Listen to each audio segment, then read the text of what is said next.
So Ramaiah sir ಏನೇನೆಲ್ಲ ಬರೆದಿದ್ದಾರೆ ಅಂತ ನನ್ನ ಗಮನಕ್ಕೆ ಬಂದಿರೋದು ನಾನು ನೋಡ್ತಾ ಹೋದರೆ, ಅವರು ಪಾಂಪ್ಲೆಟ್ ಬರೆದಿದ್ದಾರೆ, ಪ್ರೊಟೆಸ್ಟ್ ಪ್ಲೇ ಕಾರ್ಡ್ ಬರೆದಿದ್ದಾರೆ, ಕರಪತ್ರಗಳು ಬರೆದಿದ್ದಾರೆ, ಹಾಡುಗಳು ಬರೆದಿದ್ದಾರೆ, ಪೊಯೆಟ್ರಿ ಬರೆದಿದ್ದಾರೆ, ನಾಟಕ ಬರೆದಿದ್ದಾರೆ. ಬೋರ್ಡ್ ಮೇಲೆ ಬರೆದು ನಾಟಕಕ್ಕೆ ಇಲ್ಲಿ ಅವರೇ ಬರೆದಿಟ್ಟಿರ್ತಾರೆ, ಅವ್ರ ಹ್ಯಾಂಡ್ ರೈಟಿಂಗ್ ಚೆನ್ನಾಗಿದೆ. ಸೊ ಬೋರ್ಡಲ್ಲಿ ಅನೌನ್ಸ್ಮೆಂಟ್, ಅದು ಪಬ್ಲಿಕ್ ಫೀಡ್ ಮಾಡೋಕ್ಕೆ ಏನದು ಕೊಡ್ತಾರಲ್ಲ, ನಾವು ಪಬ್ಲಿಸಿಟಿ ಮಾಡೋಕ್ಕೆ, ಪಬ್ಲಿಸಿಟಿ ಪೋಸ್ಟರ್ಸ್ ಮಾಡಿದ್ದಾರೆ. ಸೊ ಇಷ್ಟೆಲ್ಲದೂ ಬರೆದಿದ್ದಾರೆ ಅವರು. ಬಹುಶಃ I don't know how to say this, ಬಹುಶಃ ಕನ್ನಡದ ಯಾವ ರೈಟರ್ಗೂ ಈ ಸ್ಥಿತಿ ಇಲ್ಲ, ಬಂದಿಲ್ಲ. ಹೆಚ್ಚಿನ ರೈಟರ್ಸ್ ಈ ಸ್ಥಿತಿ ಬರಲ್ಲ. It's a good thing and it's a political thing also. Shivaram ಕಾಂತರು ಬರೆದಿಲ್ಲ, ಕುವೆಂಪು ಬರಬೇಕಾಗಿ ಬರಲಿಲ್ಲ, ಬಟ್ ರಾಮಯ್ಯ ಅಂತವ್ರು ಬರುತ್ತೆ. ಸೊ ಆಯ್ಕೆಗಳು ಅಂದರೆ ಅದು ಹೊಸ ಕಲಿಕೆಗಳನ್ನು ಕೊಡ್ತಕ್ಕಂಥದ್ದು, ಬಟ್ ಅದು ಒಬ್ಬ ರೈಟರ್ನ ಎನರ್ಜಿನ ತಿಂದ್ಕೊಳ್ತದೆ. ನಿಜವಾಗ್ಲೂ ತಾವು ಮಾಡಬೇಕಾಗಿರೋ ಕೆಲಸಗಳ ಕಡೆ ಯಾವುದು ನಾವು ಅನಾರ್ಕಿ ಅಂತೀವಲ್ಲ, ಅದನ್ನು ರೂಪಿಸ್ತದೆ, ಅದು ಒತ್ತಡ. ಮತ್ತು ಇನ್ನೊಂದು ನಾನು ಹೇಳ್ಬೇಕಾಗಿರೋದು, ಈಗ ಸರ್ ಹೇಳ್ತಾ ಇದ್ರು ಇವರು ಸರ್, ಇದು ಪರಿಸರದ ಕತೆ ಮತ್ತು ಶಿವರಾಮ್ ಕಾರಂತರ ವೆಟರಿಜು, ಈ ಥರ ರೆಫರೆನ್ಸ್ಗಳು ಹೇಳ್ತಾ ಮಾತಾಡ್ತಾ ಹೋದ್ರು.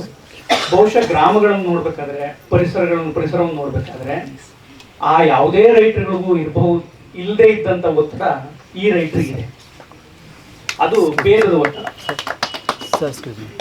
ಅದು ಭೇದದ ಒತ್ತಡ. ಮತ್ತೆ ಒಟ್ಟು ಇಕಾಲಜಿ ಇದೆಲ್ಲ ಮಾತಾಡ್ತಾ ಇರ್ಬೇಕಾದ್ರೆ ನಾವು ತಳ ಸಮುದಾಯಗಳು ಹ್ಯಾವ್ ಬಿ ಅವ್ರ ಎನ್ವಿರಾನ್ಮೆಂಟಲಿಸ್ಟ್ಗಳು ಆಗೇ ಇದ್ರು ಯಾವ ಕಾಲಕ್ಕೂ.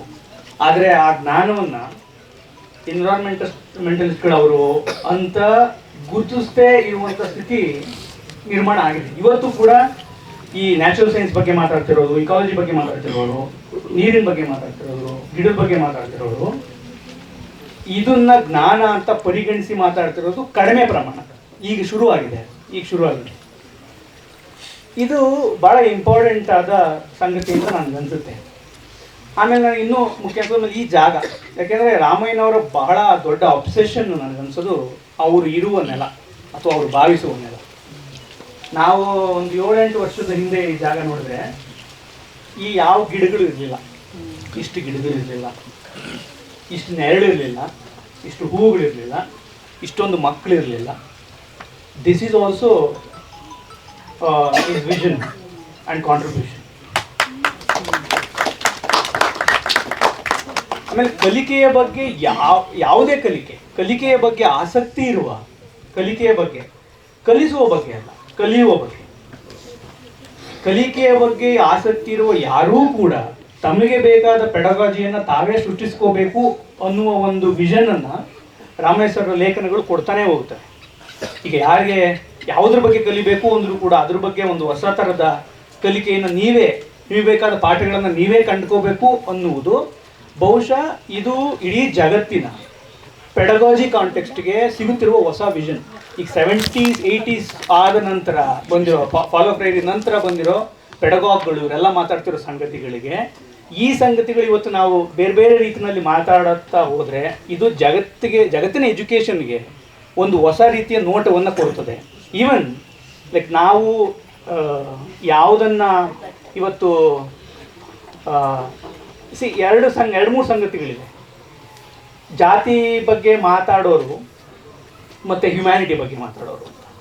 ಜಾತಿ ಬಗ್ಗೆ ಮಾತಾಡಿದ ತಕ್ಷಣ ನೀವು ಕಡಿಮೆ ಹ್ಯುಮ್ಯಾನಿಟಿ ಬಗ್ಗೆ ಮಾತಾಡ್ತೀರಿ ಅನ್ನೋ ಆರೋಪಗಳು ಕೇಳ್ಪಡ್ತಿರ್ತಾರೆ, ವಿಚ್ ಇಸ್ ನಾಟ್ ಟ್ರೂ. ಯಾವ ಕ್ಷಣದಲ್ಲಿ ಜಾತಿ ಅನ್ಹಿಲೇಸ್ಟ್ ಆಗುತ್ತೆ ಅದು ಒಟ್ಟಾರೆ ಹ್ಯುಮ್ಯಾನಿಟಿಗೆ ಹೆಲ್ಪ್ ಆಗುತ್ತೆ. ಸೊ ಜಾತಿ ಬಗ್ಗೆ ಮಾತಾಡ್ತಿರೋರು ಹ್ಯುಮ್ಯಾನಿಟಿ ಬಗ್ಗೆ ಮಾತಾಡ್ತಿದ್ದಾರೆ ಅಂತಲೇ ಅರ್ಥ ಆಗಿರ್ತದೆ. ಈ ಒಂದು ಈ ಪುಸ್ತಕದ ಲೇಖನಗಳಲ್ಲಿ ಏನದು ಜಾತಿ ಕುರಿತಂಗೆ ನೇರ ಮಾತುಕತೆಗಳು ಇಲ್ಲದೆ ಹೋದಾಗಲೂ ಕೂಡ ಅದು ಸಣ್ಣ ಪ್ರಮಾಣದಲ್ಲಿ ಒಂದು ಆಟಮ್ ಲೆವೆಲ್ನಲ್ಲಿ, ಒಂದು ಮೈಕ್ರೋ ಒಂದು ಸೆಲ್ ಲೆವೆಲ್ನಲ್ಲಿ ಅದು ಇರಬಹುದಾದ ಬಿಟರ್ನೆಸ್ಸು ಮತ್ತು ಅದು ಉಂಟು ಮಾಡಬಹುದಾದ ದೊಡ್ಡ ಮಟ್ಟದ ಭೇದ. ಬೇಸಿಕಲಿ ನನ್ನ ಪ್ರಕಾರ ರಾಮಯ್ಯವರ ಇಡೀ ಪೆಡಗಾಜಿಯ ಇದಿರೋದೆ ಭೇದವನ್ನು ಅಳಿಸುವುದು ಹೇಗೆ, ಅದು ನನ್ನ ಒಳಗನ್ನೂ ತಗೊಂಡು ಮತ್ತು ನನ್ನ ಸುತ್ತಲವ್ರನ್ನೂ ತಗೊಂಡು ಎಲ್ಲರನ್ನೂ ತಗೊಂಡು ಆ ಭೇದ ಅವರೇ ಹೇಳ್ತಾರೆ, ಅದು ಹುಸೇನಜ್ಜ ಅವ್ರ ಮಾತು ಅಂತ ಅವರು ಹೆಚ್ಚಿನ ಸರಿ ನಾನು ಕೇಳಿಸ್ಕೊಂಡಿದ್ದೀನಿ. ಒಂದು ಹನಿ ಭೇದ 7 ಸಮುದ್ರವನ್ನು ಹಾಳು ಮಾಡಬಹುದು ಅಂತ. ಆ ಹನಿ ಭೇದವನ್ನು, ಆ ಹನಿ ಕಹಿಯನ್ನು ನಿಜವಾಗಲೂ ಸರಿಯಾಗಿ ನೋಡಿ ಅದಕ್ಕೆ ಮುಲಾಮುವನ್ನು ಹುಡುಕುವ ಕೆಲಸಗಳು ಈ ಲೇಖನದಲ್ಲಿ ಆಗಿದೆ ಮತ್ತು ಅನ್ನೋದು ನನಗನ್ಸಿದೆ.